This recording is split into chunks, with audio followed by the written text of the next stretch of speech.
He wouldn't touch the pie. The same boy who once begged for extra slices every Christmas now stared at his plate, silent, hands hidden beneath the tablecloth. His father chuckled awkwardly. "He's just being fussy." His mother shot him a glare. "Don't make a scene." But it wasn't fussiness. I saw the tremor in his lip, the way his shoulders curled in, like he was trying to disappear. When I stood to grab a glass of water, he followed me into the kitchen. No one noticed. He tugged on my sleeve with shaking fingers. "Uncle," he whispered, voice breaking, "help me, please, Mommy," and then he lifted his hands. I'll never forget the sight. Small palms, raw and red, skin split open like he'd been forced to press against something searing. His tears hit the floor before I could catch them. That was the moment I stopped being just his uncle. That was the moment I became his shadow and his executioner's judge. Flashback. I trusted them once. My sister, perfect smile at the church wedding. Her husband, charming, ambitious, loved by neighbors. They built a house, painted it white, planted roses out front. They hosted Christmas every year. We all believed the picture. I should have looked closer. The discovery came in fragments. His sudden flinches when his father's voice rose. His excuses for bruises. I fell. His way of shrinking whenever his mother touched his shoulders. I started to notice the timing. The worst marks came after family discipline nights, a phrase his father once let slip with a smirk. Still, I needed proof. Emotion wasn't enough. Accusations without evidence collapse. So I waited. I placed a small recording device in the hallway when I forgot my coat after visiting. I positioned a nanny cam inside the stuffed bear I gave him. Its glass eyes weren't just decoration. What I heard turned my stomach. What I saw made me burn. They weren't parents. They were tormentors. His father teaching him lessons by forcing his tiny hands against the radiator.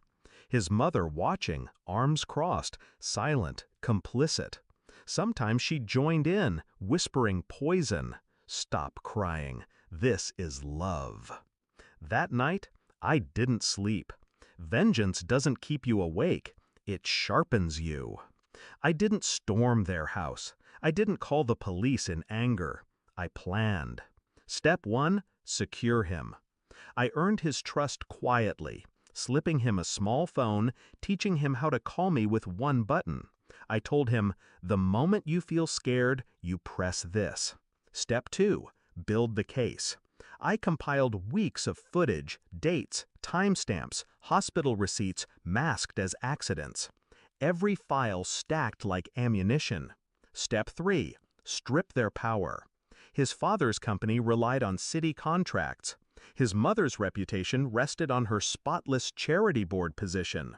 Both were leverage points, both vulnerable to exposure. I lined everything: court, media, financial chokeholds. Then I waited for the right stage. It came at Christmas dinner. The same table, the same pie. My nephew beside me, too scared to lift his fork. I tapped my glass. Everyone turned. "I'd like to share something," I said calmly. My sister smiled, already assuming I'd toast the season.